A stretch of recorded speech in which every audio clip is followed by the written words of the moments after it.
Ik ben Rienk de Jonge en ik werk hier op Zielskale Peen. Ik organiseer hier alle zielkampen. Dus alle boten hebben inderdaad namen die in het Fries binnen en dat binnen alle wetters. We staan hier onder de Grijft en die vaart daar toevallig ik voorbij krijg.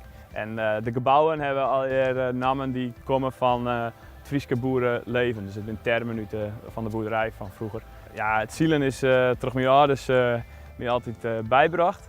En ik ben hier in aanraking gekomen toen ik, ik denk een jaar of 9 weer. En toen ging ik voor het eerst vanuit de wetensportvereniging Akkerum gingen we zielen op die misjes. Als ben je voor het eerst komen en ze zitten hier in de zeel hierachter te eten. En ze zullen buiten en ze zeggen de kei in het land staan. Eigenlijk is er elke keer wel 1 of 2 die zeggen, goh, ben dat echt een kei? Zeker squallen die hier komen, soms komen ze uit Friesland, maar eigenlijk vaker komen ze uit de rest van Nederland. En dan komen ze hier in de tuin en dan vindt squallen het inderdaad leuk om het wetter op te gaan. Ze vindt ik leuk om inderdaad wat mooi te krijgen van het Friese land hier. En dat komt naar voren toch Friese les, daar komen vreetjes soms om en dat vinden we leuk om aan te bieden dan en te organiseren. Krijg de band wat mooi zowel over de taal, maar ook over de cultuur van Friesland.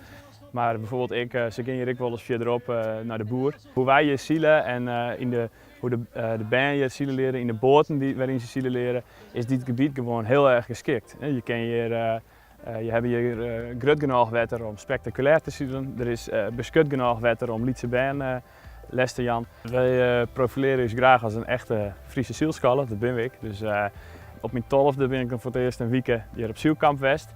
Ja, dat vond ik zo mooi. Daar leert zoveel naar je vrienden kennen en dat zielen dat wordt dan nog interessanter, want dan kerst het nog meer zelf dan dat het maar je ouders dus.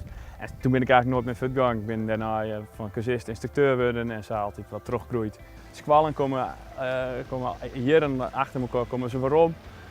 De programma's spreekt ze aan, band die komen te zielen, ja, die vinden dat machtig. Die ervaren echt dat het gewoon heel leuk is om een week buiten te wezen sowieso. En omdat in zo'n gebied te doen, zielen is een mooie sport.